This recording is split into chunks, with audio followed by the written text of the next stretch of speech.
vamos falar da posse do Trump, Valnei e Davi, e os impactos que isso tem na imigração em todos os sentidos. Boa tá? noite, meus amigos. É um prazer estar com todos vocês nesse dia memorável, dia histórico, onde nós estamos na expectativa de mudanças, não apenas na imigração, mas na política norte-americana como um todo.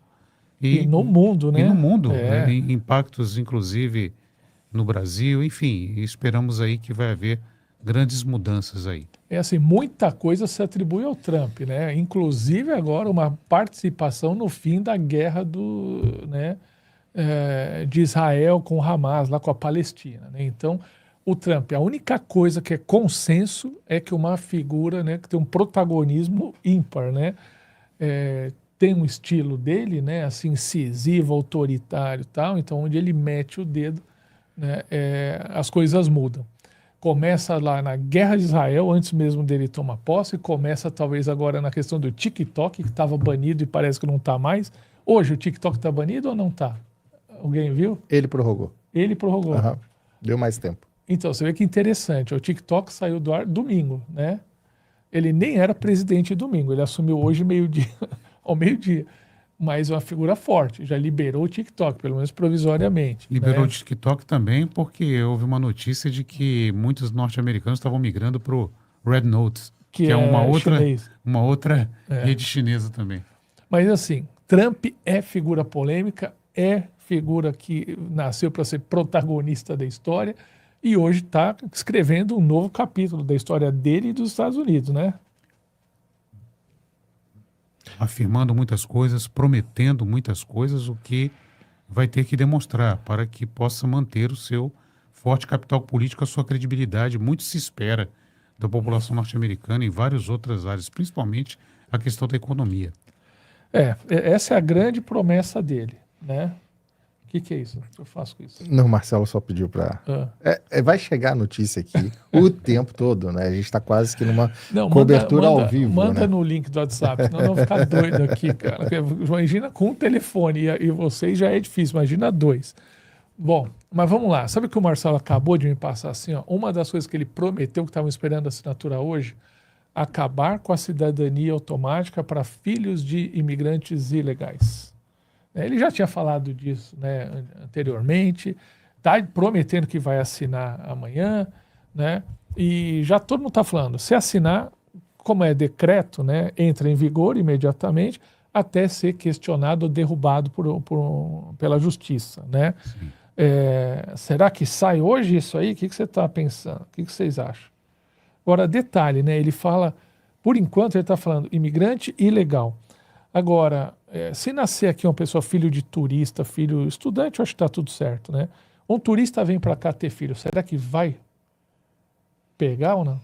A princípio seria sem status legal, né? Boa noite, Ricardo, boa noite, doutor Valnei, boa noite a você que mais essa segunda-feira está nos acompanhando aqui.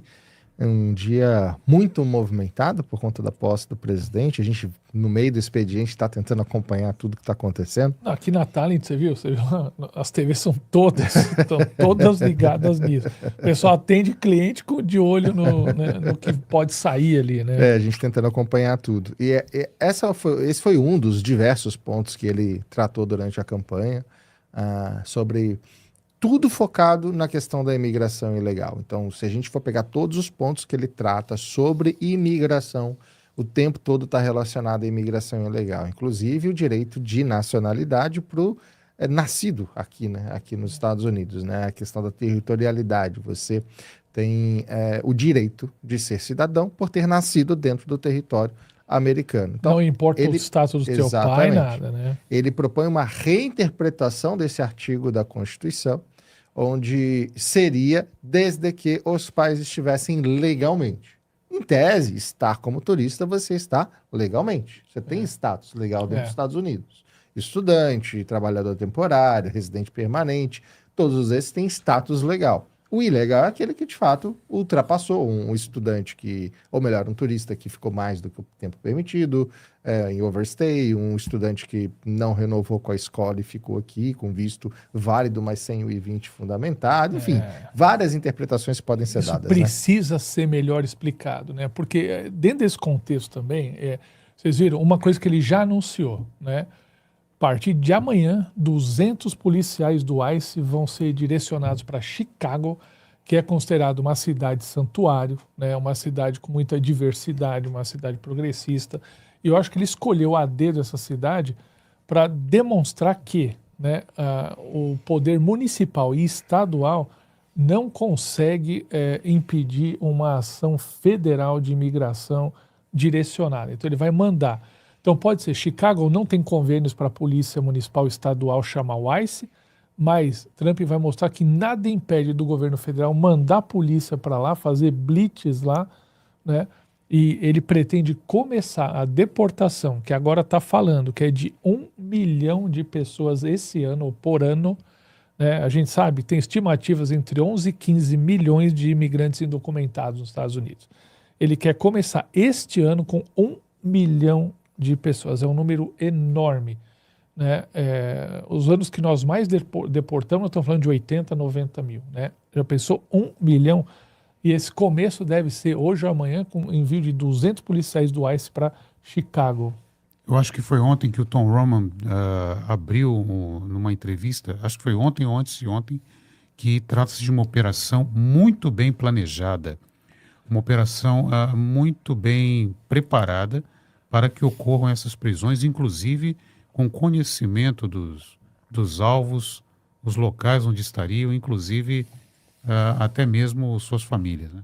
Então parece que nessa primeira leva vai ser feito um grande impacto para mostrar que ele está falando sério. E, Davi, aparentemente assim, você não vai conseguir deportar 1 milhão de pessoas criminosos, como muita gente falava assim, não, o Trump só vai deportar criminoso, né? Então talvez seja uma prioridade, né? Mas nessa deportação de Chicago são pessoas que já passaram por cortes e que têm ordens de deportação e que não se apresentaram para deportação, eles vão buscar. Então, rigorosamente não são criminosos, são pessoas indocumentadas, né? Sem status e tal. Você sabe alguma coisa? É a questão principal de encarar todos os imigrantes indocumentados como criminosos por já estarem violando a legislação imigratória. Esse é o principal fator, né? Até onde isso vai ser interpretado ao pé da letra. Porque uma coisa é ser condenado por um crime comum, furto, roubo, alguma coisa do tipo. Outra coisa é considerar que a própria violação da legislação imigratória o torna um criminoso que faz com que ele tenha que ser deportado do país. Esse é o nível de interpretação. Mas aí mudou o discurso completamente. Então, todo indocumentado virou um criminoso. Então, não que esse seja o discurso de hoje. É o que se discute até onde pode chegar a interpretação dessa política, né? Quando você interpreta que se violou a legislação imigratória, você já está cometendo um crime por violação da lei, então você também vai ser considerado um criminoso e pode ser deportado do país. Fato é que hoje existem 3,5 milhões de pessoas aguardando o julgamento de um pedido de asilo. Se a gente considerar que a maioria desses pedidos, debaixo de um governo Trump, com um incentivo, tudo bem que é decidido pela justiça, não pelo governo, mas tem muito da influência do governo em cima disso, né? Se isso é negado, hoje a gente sabe, é uma realidade, muita gente mesmo com pedido de asilo negado fica aqui. Só que quando você tem pedido de asilo negado, você já tem pedido de remoção. Então, provavelmente, a polícia vai em cima disso, o ICE vai em cima dessas pessoas também. Tá, mas aí ele já tem que estar com ordem de remoção. Sim. Quem está aqui, Valnei, com pedido de asilo, aguardando, está tudo certo, está protegido. Em tese está protegido porque ele está em aguardo de audiência, o processo dele está pendente. Ou seja, ele não pode ser objeto de um ataque frontal ao seu direito. Ele está exercendo um direito previsto em lei. Eu acho que o pessoal do asilo é um dos que tem que estar mais preocupado, né? Porque muita gente estava tirando benefício do longo período para obter um julgamento de asilo, né? Um pedido de asilo está demorando de 5 a 7, 8 anos, né? Então, Trump pode acelerar esse julgamento? Pode. E aí sim, né? Porque se ele começa a negar mais os pedidos de asilo, ou as pessoas vão embora voluntariamente, né?